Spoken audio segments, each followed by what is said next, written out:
I can't do it. Hello, it's week 9 of this.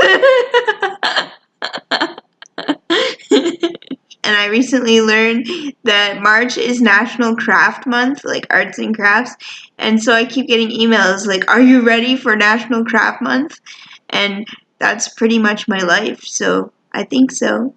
One question that really bothers me when people ask is, are you working? And then you're like, no. And then they're like, well, what do you do all day? I make crafts. But actually, like, art is really important for my mental health. The first person on my list for this week is Crystal Shawanda, and she's one of the very few people that I've never seen perform live before. But she came across my path, I would say, when I was in high school, and she would come near to where I live, but I just never got to one of her shows.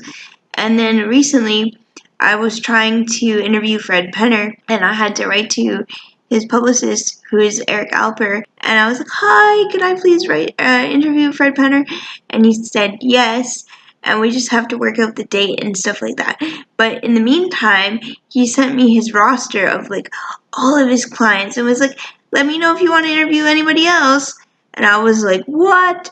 No one has ever offered me to do more than one interview at a time. So I thought I better look through this roster, and I found Crystal, and I was like, this would be really great, because Crystal started out as a country artist, but then made a transition to blues, and I feel like she got a lot of backlash from that, but has continued on her journey that way, and has been really, really successful. She's won a Juno Award, and she's nominated again for Blues Album of the Year. So I think that would be a really great story.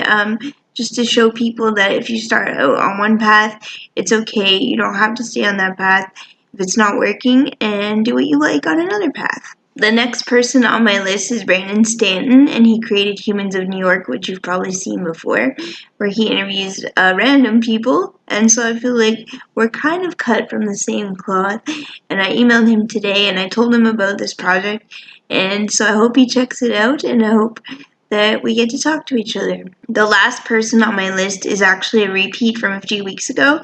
I wanted to try to send another note to Christopher Grady because I don't know if he actually got my email from before. I had a repair person in my home the other day, and I have a picture on my wall, and it's a print that Christopher gave me at a Comic-Con, and the top half of the picture is where his son has made a mess, and then he shows his dad the world that he sees, and the repair person was so like in love with the picture. He's like, if you ever want to sell that, let me know. And I said, well, if I go to another Comic-Con and I can get you one, I will, because I see this person quite often. And he said that it was really important for him to see that because as adults, we lose our imagination and our ability to see magic in the same way that kids do, and I could tell it really made this guy's day. So I wrote to Christopher and I told him the story, and hopefully he sees that.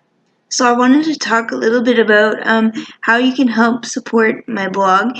You click the like button on Facebook when you see that I've posted something. Unless you really hate it, then don't click anything. But I think I do a good job, and I think I'm worth your 2 seconds to click like or share. And I don't know what's happening with Facebook, but I'm not reaching as many people as I used to. And so, for example, when I did my interview with Carlos Bustamante, it said it reached 1 person.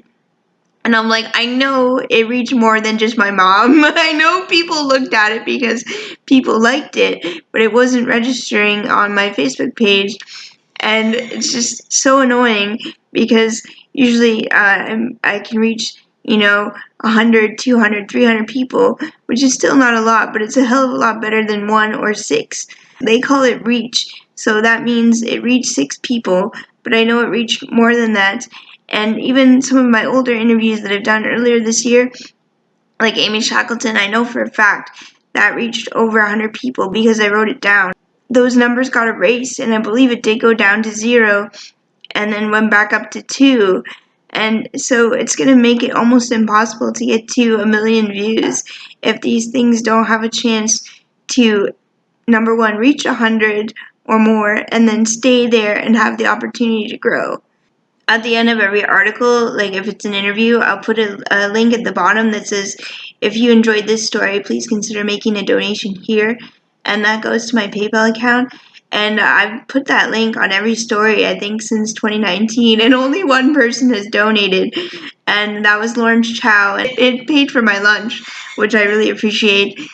What I'm doing is worthwhile, not just for me, but I think people enjoy reading the stories. And if there's something you enjoy, even just to click a like button, it's very simple, it's free. And if you wanted to send me $1, that would be great too.